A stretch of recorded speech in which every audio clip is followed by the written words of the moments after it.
The word of God. அதையே சொல்லிட்டு இருக்காங்களே, சரி வேர்ட் ஆஃப் காடை பற்றி பேசுவோம் அப்படின்னு நான் நினச்சி,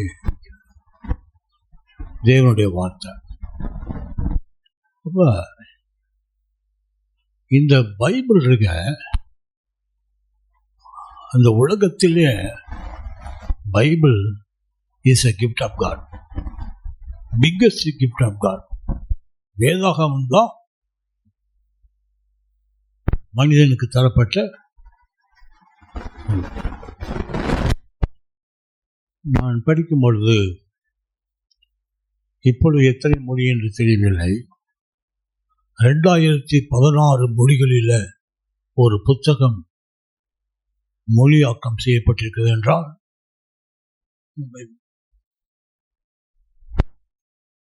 ஹிந்து பத்திரிகையில் பைபிளை பற்றி ஒரு செய்தியை படித்தேன். ஹிந்து பத்திரிகை என்ன சொல்கிறான்னா, வாட் இஸ் பைபிள்? அதுக்கு சொல்கிறான், BIBLE, basic information before leaving the எர்த்னு போட்டிருக்கலாம். Basic information before leaving the earth, அதுதான் Bible. BIBLE, basic information before leaving earth, BIBLE. இன்னொரு மொழியாக்கம் படித்தேன். அவன் சொல்கிறான், what is Bible? BIBLE, behold I bring life eternal. Behold I bring life eternal. இதோ நான் நித்திய ஜீவனை உனக்காக கொண்டு வருகிறேன். Behold I bring life eternal. Basic information before leaving the earth. What is Bible? It's a gift of God. பொழுது வேதாகமத்தை உண்மையில சொல்கிறேன், நீங்கள் தினமும் வேதாகமத்தை வாசிங்கன்னா நீங்கள் ஆசீர்வாதமாக இருப்பீங்க. வேதாகமம் படிக்காமல் கர்த்தருடைய வார்த்தையின் பேரில் கவனம் செலுத்தாமல் நாம் இருப்போமேயானால் நம் பிள்ளைகளுக்கு அது இடைஞ்சல். நம்முடைய குடும்பம், நம்முடைய பிள்ளைகள் நல்ல நிலைக்கு வர வேண்டும் என்றால் நீயும் நானும் வேதாகமத்தை படிக்க வேண்டும். வேதாகமத்தை படித்து கெட்டு போனவன் யாருமே இல்லை. அப்படி என்றால் இந்த வேதாகமத்தை படிக்க வேண்டும். வேதாகமத்தை மறுபடியுமாக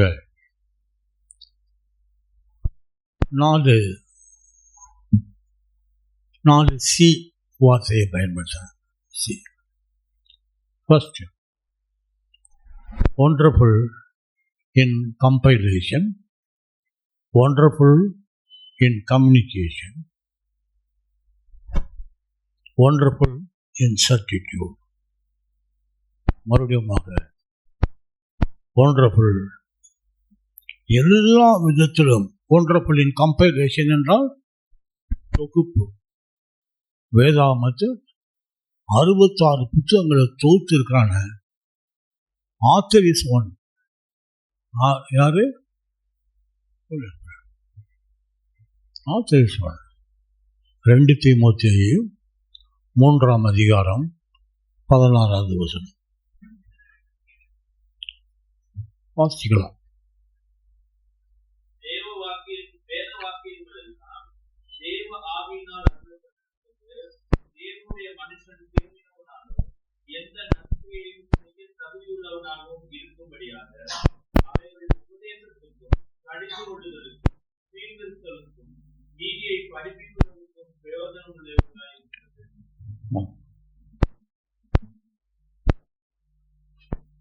ரெண்டு பேதுரு 1ஆம் அதிகாரம் 21வது வசனம்.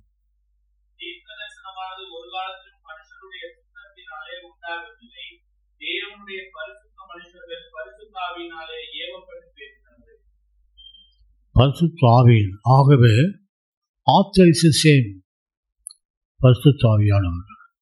ஆனால் மக்கள் பல பேர் எழுதியிருக்கிறார். ஒண்டர்ஃபுல்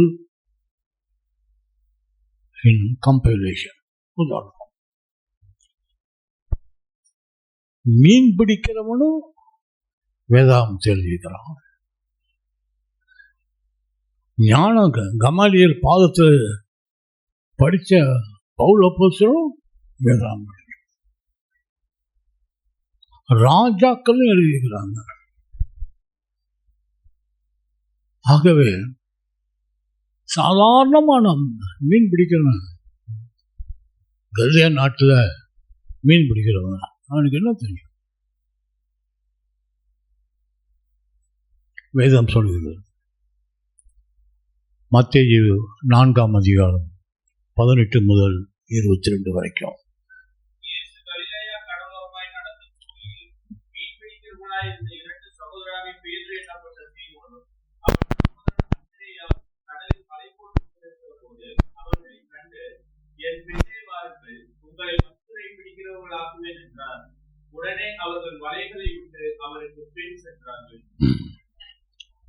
மனுஷனை பிடிக்கிறவன் சொன்னாரு, எல்லாவற்றையும் வந்தான்.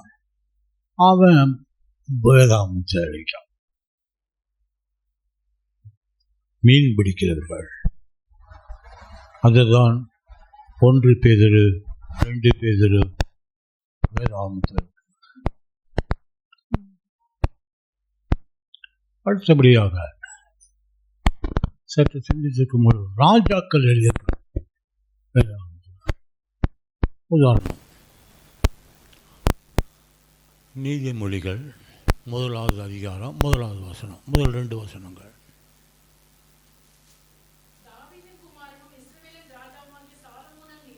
Right, Solomon.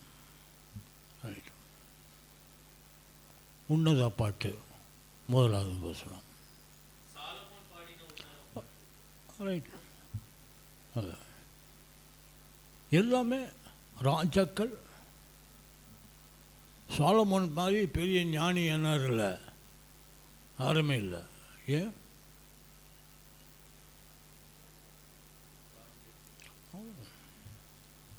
அவன் ஒன்றே ஒன்று தான் கேட்டான் கடவுள்கிட்ட, எனக்கு என்ன செய்யணும்? ஞானமுள்ள இருதயத்தை எனக்கு தாருன்னா. ஆகவே தான் கர்த்தரை கம்பேர் பண்ணும் பொழுது மத்தேயு 12ஆம் அதிகாரம் 39-40, மத்தேயு 12:39-40.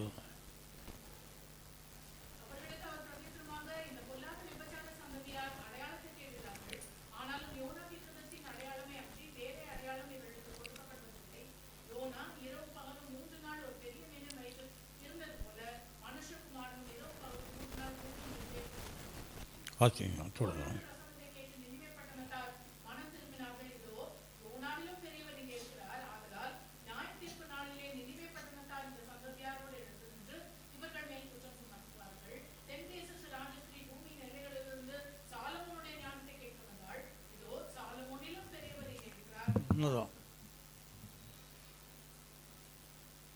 சாலமோன் ஏன்னா கம்பேர் பண்ணும் பொழுது, கடவுளோட கம்பேர் பண்ணும்பொழுது யாரோட கம்பேர் பண்ணுறாங்க? அப்படின்னா என்ன அர்த்தம்? அவன் சாதாரணமானவனாக இருக்க முடியாது. இருக்க முடியுமா? சாலமோனிலும் பெரியவர். ஏன்னா சாலமோன் ஞானத்தில் பெரியவன். ஆகவே தான் அவன் நீதிமொழிகள் புத்தகத்தை எழுதுகிறான், பிரசங்கி எழுதுகிறான், உன்னத பாட்டை எழுதுகிறான். சாதாரணமானவன். ஆகவே அவனை மாதிரி ஒரு அறிவாளி இருப்பதாக வேதாகமத்தில் பார்க்க முடியல, இன்றைக்கும் இல்லை. சாலமோன் அவன் எழுதியிருக்கிறான் வேதாகமத்தை. சாலமோனிலும் பெரியவர். எல்லா விதத்திலும் நீங்கள் பார்த்தீங்கன்னாலும் கர்த்தர் இந்த ஒண்டர்ஃபுல் இன் கம்பைலேஷன், இந்த மாதிரி உள்ளவர்கள் எல்லாரையும் சேர்த்து வேதாகமம் 1600 ஆண்டுகளாக எழுதப்பட்டிருக்கிறது. 1600 ஆண்டுகளாக எழுதப்பட்ட தொகுப்பு தான் எனக்கு வேணாம். One book, different authors, but only one author is dictated and directed by the power of the Holy Spirit. ஆகவே wonderful in compilation, wonderful in communication. அது என்ன செய்யும்? அது நம்மோட பேச wonderful in communication. எதை நீ ஜெபம் பண்ணாலும் சரி, கர்த்தர் தேவனுடைய வார்த்தையின் மூலமாக உன்னோடு அவர் தொடர்பு கொள்வார். வார்த்தை, ஏனென்றால் ஆதியிலே வார்த்தை இருந்தது, அந்த வார்த்தை தேவனிடத்தில் அது தேவனாக இருந்தது. 14வது வசனம், வார்த்தையானவர் மாம்சமாகி கிருபையும் சத்தியத்தால் நிறைந்தார். The word became flesh and dwelt with us, with full of grace and the truth. ஆகவே எல்லாம் இந்த வார்த்தை. அதனால தான் கம்யூனிகேஷன், ஒண்டர்ஃபுல் இன் கம்யூனிகேஷன், கரெக்டாக கம்யூனிகேட் பண்ணோம். இன்றைக்கி நம்ம பார்க்கலாம். சங்கீதம் 32:8.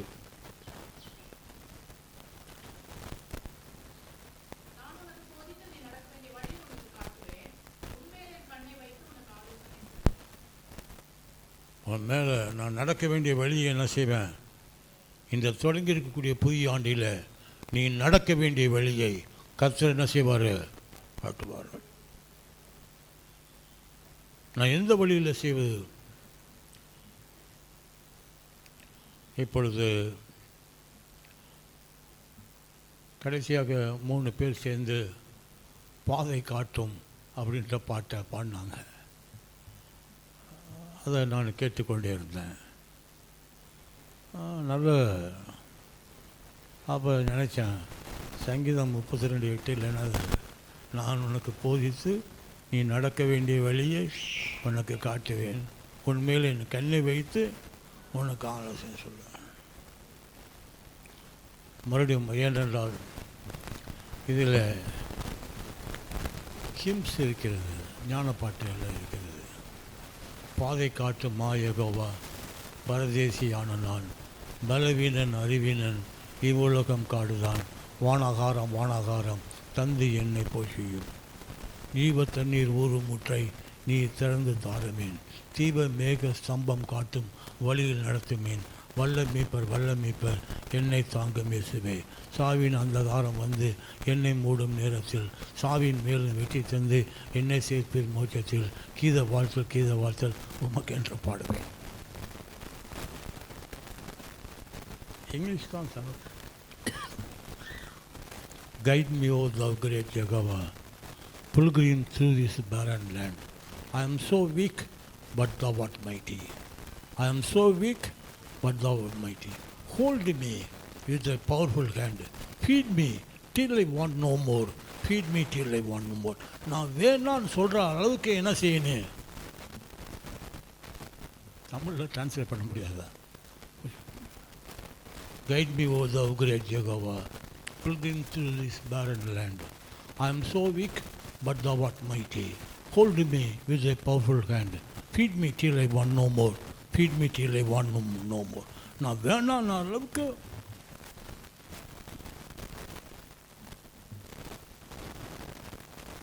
அதனால் இந்த தொடங்கியிருக்கக்கூடிய புதிய ஆண்டில் அவர் உனக்கு பாதையை காட்டுவதற்கு உள்ளவர். அதனால் நான் அவரை நோக்கி பார்க்கணும். அவரை நோக்கி பார்த்தாதான் கடவுள் நமக்கு என்ன செய்வார்? வழி காட்டுவார். ஆகவே என்னுடைய வீட்டில் நான் முழங்காலில் நின்று நான் ஜெபிப்பதற்கு நாம் கற்றுக்கொள்ள வேண்டும். நம்முடைய வீடு, ஒவ்வொரு வீடும் ஒரு ஆலயம். ஒவ்வொரு வீடும் ஒரு ஆலயம். ஆகவே அந்த வீட்டில் ஜெபத்தின் ஆவியும் துதியின் சத்தமும் இருந்தால் நிச்சயமாகவே அந்த வீடு ஆசீர்வாதமாக இருக்கும். ஆகவே அந்த வீட்டில் நீ தொடங்கியிருக்கக்கூடிய புதிய ஆண்டில் ஜெபத்தின் ஆவியும் துதியின் சத்தமும் நீங்கள் எழுப்பும் பொழுது அது பாருங்கள் செஞ்சு பாருங்கள், நீங்களும் உங்கள் பிள்ளைகளும் ஆசீர்வாதமாக இருப்பீர்கள்.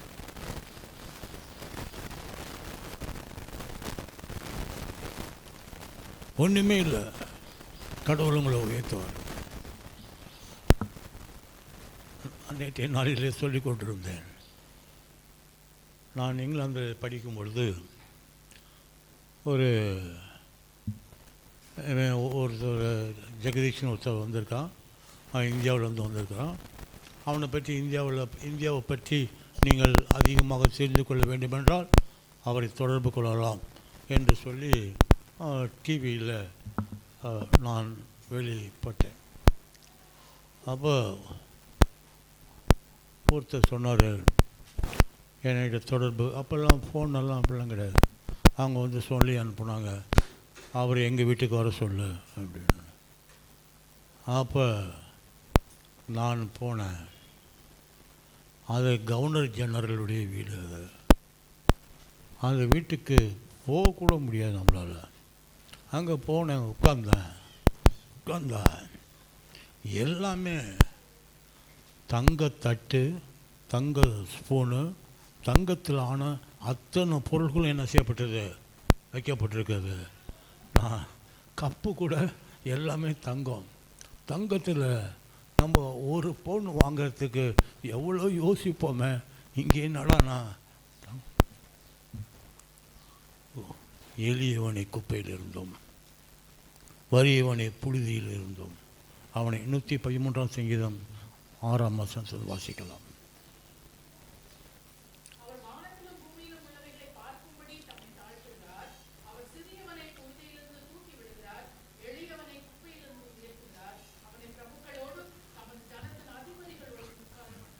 பிரபுக்களோடும் ஜனத்தின் அதிபதிகளோடு என்ன செய்கிறாரு? எனக்கு அவங்களுக்கு எந்த சம்மந்தம் கிடையாது. அவன் ஸ்டேட்டஸே வித்தியாசம். எனக்கு அந்த மாதிரி காரில் நான் ஏறினதும் கிடையாது. கெடிலாக் 3 டோர் உள்ள கார் வந்து என்னுடைய கல்லூரியில் நிற்கிது. யார்? ஜெகதீஷ். நான் தான். கெட்டின் காரில் ஏறு கேட்ட அந்த 3 கதவுகள் உள்ள அந்த கெடிலாக்கு காரில் என்ன செய்கிறேன்? நான் போகிறேன். ஒன்றுமே எளியவனை குப்பையில் இருந்தோம், வறியவனை புழுதியில் இருந்தோம் எடுத்து அவனை பிரபுக்களோடு அமர செய்கிறார். இது என் வாழ்க்கையில் நிறைவேறினது. ஆகவே நீங்கள் யோசித்து பார்க்கும் பொழுது கடவுள் உங்களையும் உங்கள் பிள்ளைகளையும் உயர்த்துவதற்கு அவர் வல்லவராக இருக்கிறார். கர்த்தர் உங்கள் குடும்பங்களை உயர்த்த வேண்டும் என்றால் கர்த்தரை நோக்கி நீங்கள் பார்க்க வேண்டும். எனக்கு ஒத்தாசை வரும் பருவதங்களுக்கு நேராக என் கண்களை ஏறெடுக்கணும். என்னுடைய கண்களை என்ன செய்யணும்? ஏறெடுக்கணும். வானத்தையும் பூமியும் உண்டாக்கின கர்த்தரிடமிருந்து என் கண்கள் அவரை நோக்கி பார்க்கிறதா? இந்த தொடங்கி இருக்கக்கூடிய புதிய ஆண்டில் என் கண்கள் அவரை நோக்கி பார்க்கிறதா? எத்தனை ஆசீர்வாதமாக இருக்கும். நான் நோக்கி பார்ப்பேன் என்ற தீர்மானத்தோடு நீங்கள் இந்த ஆண்டுக்குள் பிரவேசிப்பீர்களானால் உங்களுக்கு ஆசீர்வாதமாக இருக்கும். ஆகவே இந்த நாளில் எனக்கு ஒத்தாசை வரும் பர்வதங்களுக்கு நேராக என் கண்களை எடுக்கிறேன். Wonderful in comparison, wonderful in communication, wonderful in certitude. Certitude-na I hereby certify so and so is a student of this college. அப்படின்னு certify. Wonderful in certitude-na கர்த்தர் சொல்லக்கூடிய வார்த்தை மிகவும் சிறப்பு. அங்கே இங்கேன்னு சொல்லலை. அவர் அப்படி இவர் இப்படின்னு சொல்லலை, நான் தாண்டாடுவார். எங்கேயாவது வேதம் சொல்கிறது, யோவான் 6ஆம் அதிகாரம் 35வது வசனம், யோவான் 6ஆம் அதிகாரம் 48வது வசனம், யோவான் 8ஆம் அதிகாரம் 12வது வசனம், யோவான் 14ஆம் அதிகாரம் 6வது வசனம், யோவான் 15ஆம் அதிகாரம் 1வது வசனம். முதல்ல 6ஆம் அதிகாரம் 35, நான் தாண்டா அப்பன். இது யாருமே என்ன செய்ய முடியாது, சொல்ல முடியாது. நினச்சி பாருங்கள், அந்த அப்பன் அவர் சொல்லிட்டாரு. ஒரே ஒரு வாழ்க்கையில் ஒரே ஒரு தடவை தான் அவர் அந்த அப்பத்தை எடுத்து கொடுத்தாரு.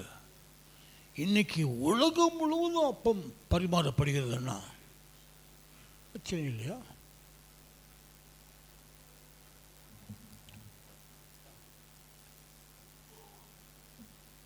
நான் இங்கிலாந்து தேசத்தில் பணியாற்றும் பொழுது இந்த பெட்ரோல் டேங்கில் பெட்ரோல் ஊற்றி ஒவ்வொரு இடத்துக்கும் போகும்ல, பார்த்துருக்கீங்களா?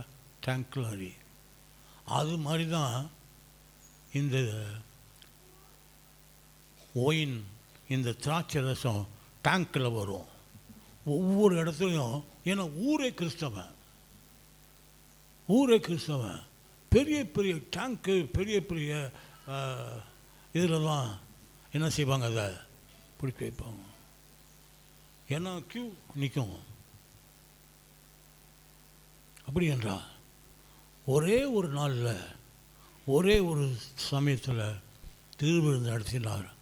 இந்த நான் வரும் மட்டும் 11ஆம் அதிகாரம் 1 Corinthians 11, 25, 26, 27.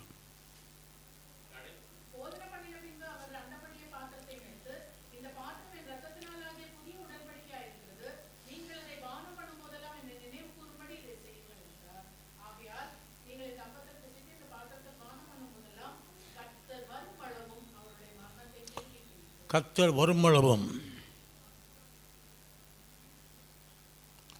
அவர் எப்போ வரான்னு தெரியாது. அன்னைக்கு ஆரம்பித்த ஒரே ஒரு கம்யூனியன் சர்வீஸு இன்றைக்கு என்ன செய்யப்படுகிறது? உலகமெங்கும். ட்ரம்ப்பாக இருந்தாலும் உலகத்தையும் ஆட்டி படைக்கலாம். டொனால்டு ட்ரம்ப்பு அவனுக்கு உள்ளதான் நிற்பான். எதுக்கு? கம்யூனியன் வாங்குறதுக்கு. உலகத்தையே ஆட்டி படைக்கிறவன் ஆலயத்தில் வந்து உட்காந்து கம்யூனியன் வாங்கும் பொழுது கியூலாக வரணும். அவனுக்கும் ஒரு அப்பந்தான், அவனுக்கும் கொஞ்சம் ரசம்தான். அவனுக்கு ஸ்பெஷல் ட்ரீட்மெண்ட்டு சர்ச்சில் இருக்காது.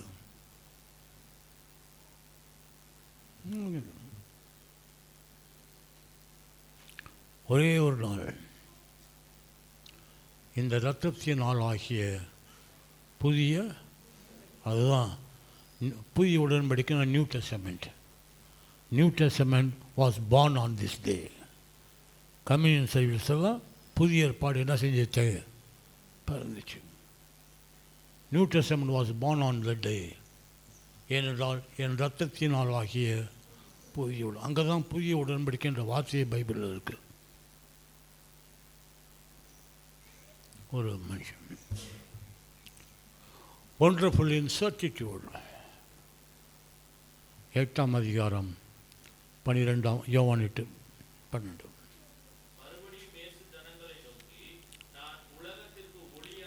ஆமாம், அது மற்றவங்கள்லாம் மற்ற மதங்கள் எல்லாமே கடவுள் ஒளிமயமாக இருக்கிறார், கடவுள் ஜோதிமயமாக இருக்காருன்னு சொல்லுவாங்க.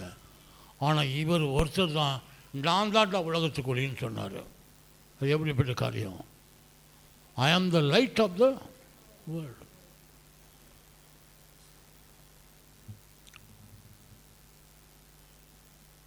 ஐ am the light of the world. லைட்டுக்கு கிரீக் வேர்டு என்னன்னா லக்ஸு, LUX. அதனால தான் இன்றைக்கி லக்ஸ் சோப்பு எங்கேயுமே இருக்குது. இதை போட்டு குளித்தா நீ பிரைட் ஆகிடுவேன்னு அர்த்தம். ஆகவே தான் லக்ஸ் சோப்பு வருதுன்னா இதுக்கு காரணமே யோவான் 8:12 தான். லக்ஸ் முண்டின்னு சொன்னாங்க. முண்டின்னா வேர்ல்டுன்னு அர்த்தம். ஆகவே இவர் நான் உலகத்திற்கு ஒளியாக இருக்கிறேன். எப்படிப்பட்ட ஒரு வார்த்தை! மற்றவர்களெல்லாம் கடவுள் ஜோதிமயமாக இருக்கார், இதாக இருக்கிறாரு, ஒளியாக இருக்கிறாருன்னு சொல்லுவான். ஆனால் இவர் ஒருத்தர் தான் வேதம் சொல்கிறது சர்டிடியூடு, எஸ் அத்தாரிட்டி.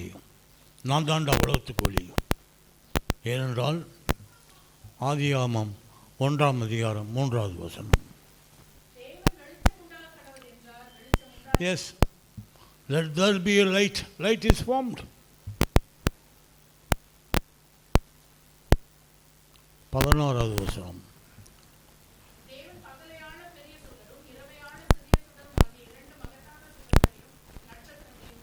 ஆமாம். பகலில் ஆள்வதற்கு என்னது?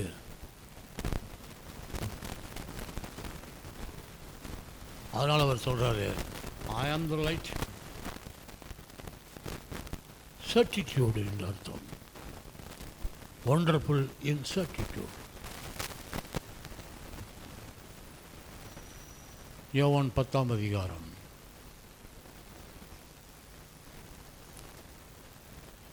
4-5.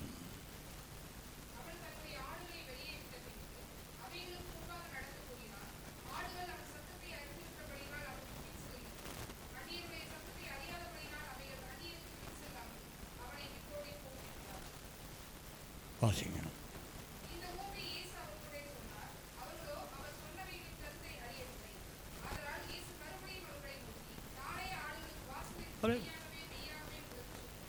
I am the door of the sheep. நான் ஆடுகளுக்கு வாசல். நான் தான் ஒளி, நான் தான் வாசல், நான் தான் அப்பம்.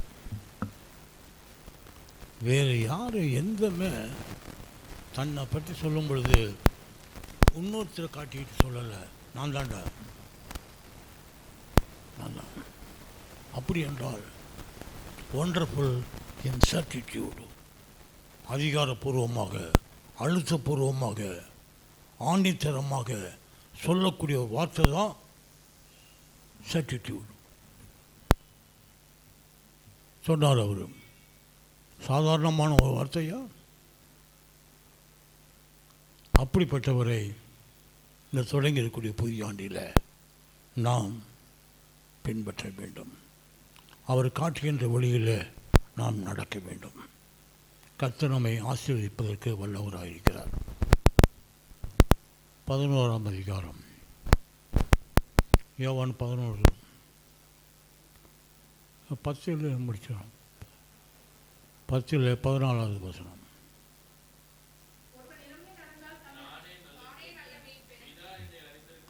ஆமாம், எஸ், நானே நல்ல மேய்ப்பன். ஐ ஆம் த குட் ஷெப்பர்ட். நான் தான் நல்ல மேய்ப்பன். நல்ல மேய்ப்பனாக இருக்கனால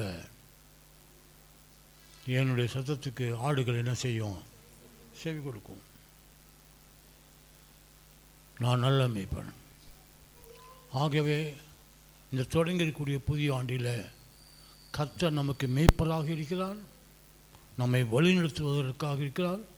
அவருடைய சத்தத்திற்கு செவி கொடுக்கும் பொழுது நான் ஆசீர்வாதமாக இருப்பேன்.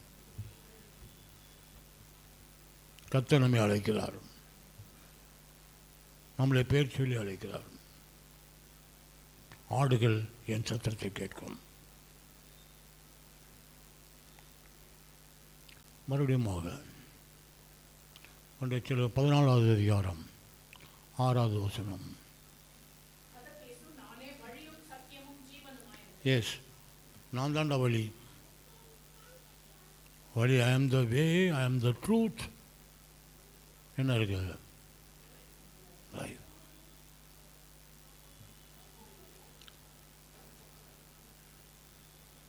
த வே, ட்ரூத், லைஃப் நான் தான். ஆகவே உனக்கு ஜீவனை கொடுக்கவும், உன்னை பராமரிக்கவும், உன்னை பாதுகாக்கவும் இருக்கிற. ஆகவே இந்த அப்பத்தை புசிக்கிறவனோ அவனை கடைசி நாளில் அவனை என்ன செய்வேன்? எழுப்புவேன். ஆகவே அதுதான் 6ஆம் அதிகாரம் யோவான் 6:54.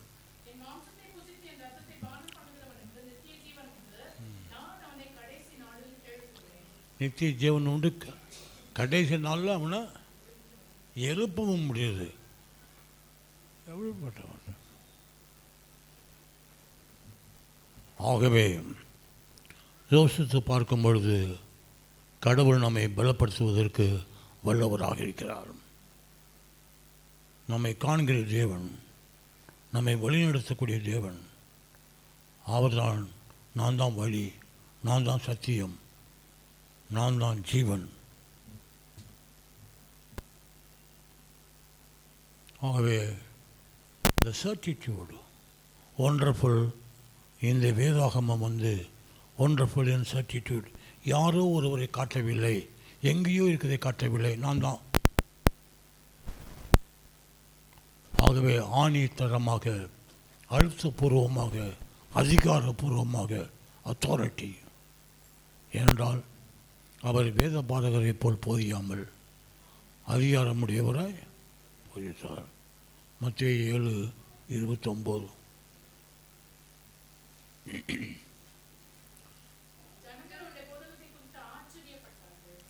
வாசிக்கலாம்.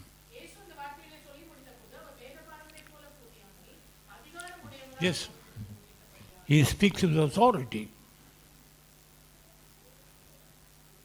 அதிகாரமுடையவரை போதித்தார். நானே ஒளி, நானே சத்தியம், நானே ஜீவன், நானே நல்ல மேய்ப்பன் என்று சொல்லுவது மட்டுமல்ல, அதே நேரத்தில் அவர் சொல்லக்கூடிய வார்த்தை என்னவென்றால் அதை உறுதிப்படுத்தக்கூடியவர். நான் தான் எல்லாமே ஆளினால். ஆகவே வேதம் சொல்கிறது, நான் தான் எல்லாத்துக்குமே ஒண்டர்ஃபுல் இன் சர்டிடியூடு. எல்லாவற்றையும் சொல்லி தன்னை இடத்துல வருவதற்குரிய எல்லா ஆத்துமாக்களையும் அவர் காப்பாற்றுகிறார். தினமும் திரளாய் நம்மை நடத்துவதற்கு வல்லவராக இருக்கிறார். ஆகவே தொடங்கக்கூடிய புதிய ஆண்டில் நாம் வேதத்தை வாசிக்க வேண்டும், ஜெபிக்க வேண்டும், கடவுளை நோக்கி நாம் பார்க்க வேண்டும். ஆகவே தான் அவர் சொன்னார், யோவான் 11ஆம் அதிகாரம் 25வது வசனம்.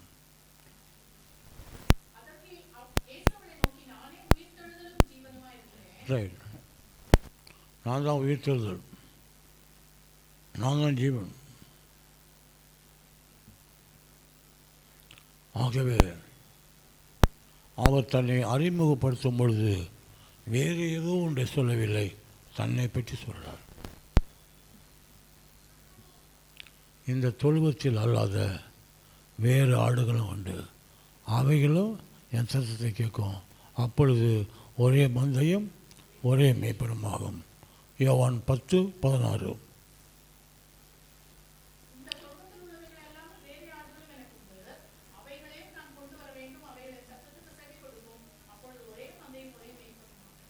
ஒரே மந்தை, மேய்ப்பன். One flock and one shepherd. ஆகவே இந்த தொடங்கியிருக்கூடிய புதிய ஆண்டில் அவருடைய ஆளாக நான் இருக்கிறேனா, அவருடைய சத்தத்திற்கு செவி கொடுக்கிறவனாக வாழ்கிறேனா, யோசித்து பார்க்க வேண்டும். இந்த ஆண்டு எப்படிப்பட்ட ஆண்டாக நமக்கு இருக்கிறது? நான் கடவுளை நோக்கி பார்க்கக்கூடியவனாக இருக்கிறேனா? Wonderful in certitude, wonderful in communication, wonderful in compilation. அதான் இந்த வேதாகமே. அதான் அதனால் தொடங்கக்கூடிய புதிய ஆண்டில் நாம் வேதத்தை வாசிப்பதிலும் ஜெபிப்பதிலும் உறுதியாக சரித்திருக்க வேண்டும். ஏனென்றால் அது என் கால்களுக்கு தீபம், என் பாதைக்கு வெளிச்சம். எங்கே இருக்குது? 119, 105.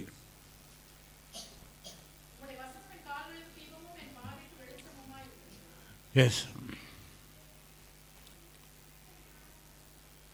ஆகவே அவருடைய வாழ்க்கையில் நம்மை நடத்துவதற்கு வல்லவராக இருக்கிறார். எபேசியர் 5:8.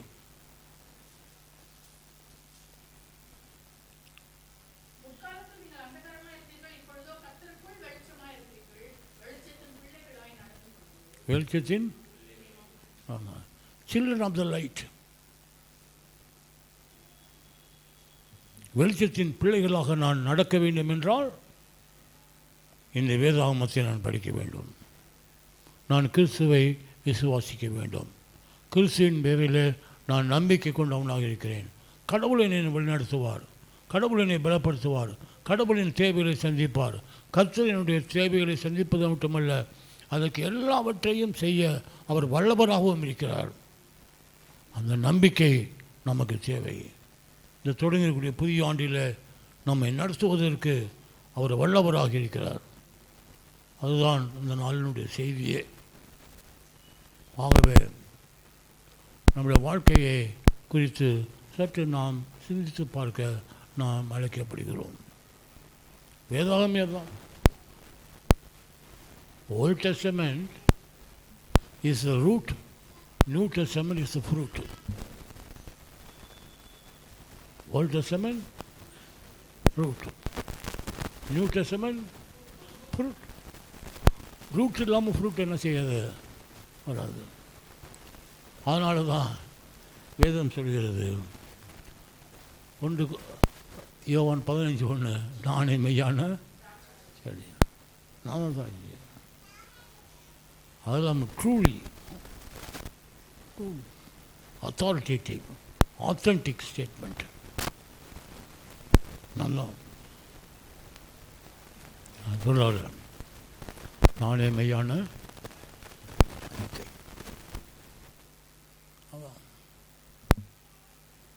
ஏனென்றால் இந்த திராட்சை செடி யூதர்களுடைய நேஷனல் சிம்பல், தேசிய சின்னமாக அவர்களை வைத்திருக்கிறார்கள், திராட்சை செடி. ஆகவே கடவுளுடைய வார்த்தை, கடவுளுடைய சத்தியம், கடவுள் நமக்கு தரக்கூடிய பெரிய ஆசீர்வாதமே அதுதான். அவர் எல்லாவற்றையும் செய்ய வல்லவராயிருக்கிறார். சர்டிடியூட் எல்லாவற்றையும்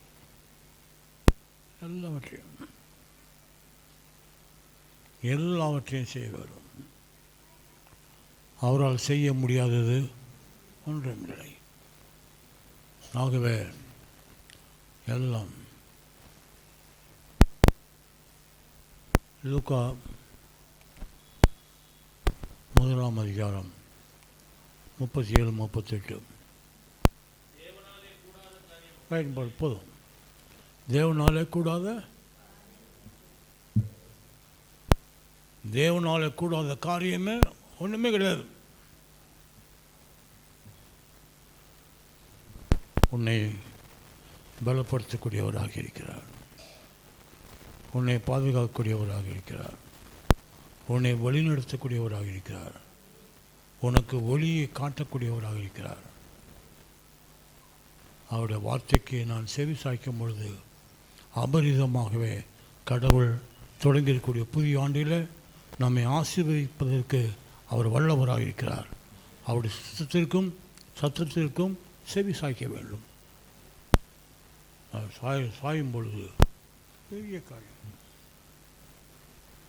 இந்த வேதாகமம் நம்முடைய கண்களுக்கு ஆச்சரியமாக இருக்கும். எந்த சூழ்நிலை சரி, நெருக்கத்தில் கர்த்தரை நோக்கி கூப்பிட்டேன். 120 சங்கீதம் 120.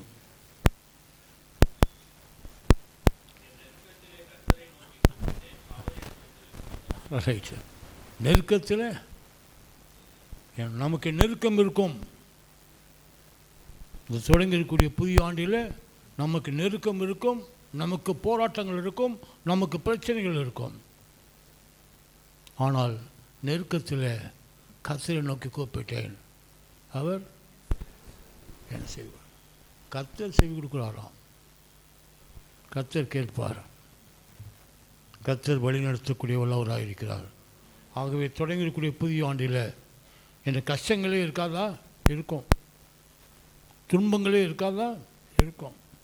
ஆனாலும் நெருக்கத்தில் நான் கர்த்தரை நோக்கி கூப்பிடுவேன், அவர் எனக்கு செவி கொடுப்பார். அந்த விசுவாச வாழ்க்கை நமக்கு தேவை. கர்த்தரை நம்பும். அவரை உன்னை ஸ்திரப்படுத்துவார், உன்னை பலப்படுத்துவார், உன்னை பராமரிப்பார், உன்னை பாதுகாப்பார். அதுதான் இந்த நாளினுடைய சத்தியமே. அதான் இந்த தொடங்கியிருக்கக்கூடிய புதிய ஆண்டு நம்முடைய வாழ்க்கையில் ஆசீர்வாதமாக இருக்க வேண்டும் என்றால், கர்த்தாவே தேவரீர் என்னை இம்மட்டும் கொண்டதற்கு நான் எம்மாத்திரம், என் வீடு எம்மாத்திரம் என்று தாழ்மையோடு மன்றாடும் பொழுது கர்த்தர் அவனை ஆசீர்வதிக்கிறார். 2 சாமுவேல் 7ஆம் அதிகாரம் 29வது வசனம். 2 சாமுவேல் 7ஆம் அதிகாரம் 29.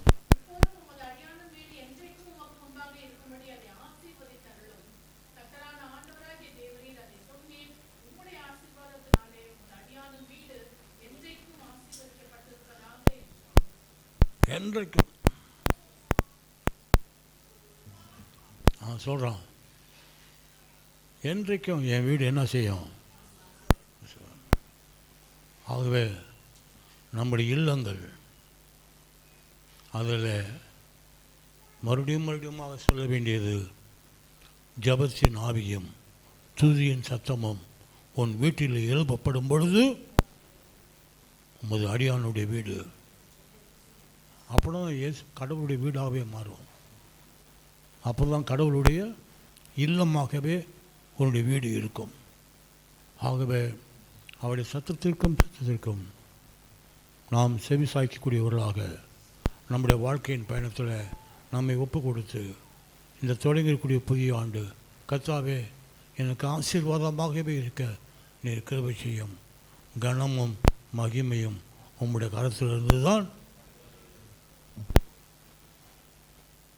அந்த நம்பிக்கையில் நாம் கடந்து செல்ல கர்த்தர் வசனை கொண்டு நம்மை வழிநடத்தி நம்மை பாதுகாப்பாராக. ஆமேன். இந்த நாளிலும் இந்த இடத்துல வந்து கர்த்தருடைய செய்தியை கூற கர்த்தர் தந்த வாய்ப்புக்காக, தருணத்திற்காக கர்த்தரை ஆராதிக்கிறேன், நன்றி செலுத்துகிறேன். கர்த்தர் உங்கள் ஒவ்வொருவரையும் ஆசீர்வதித்து தொடங்கியிருக்கக்கூடிய புதிய ஆண்டில் நீங்கள் அநேகருக்கு ஆசீர்வாதமாக இருக்க கர்த்தருடைய போக்கையும் பலத்தையும் என்றென்றைக்கும் பலப்படுத்துவாராக. ஆமேன்.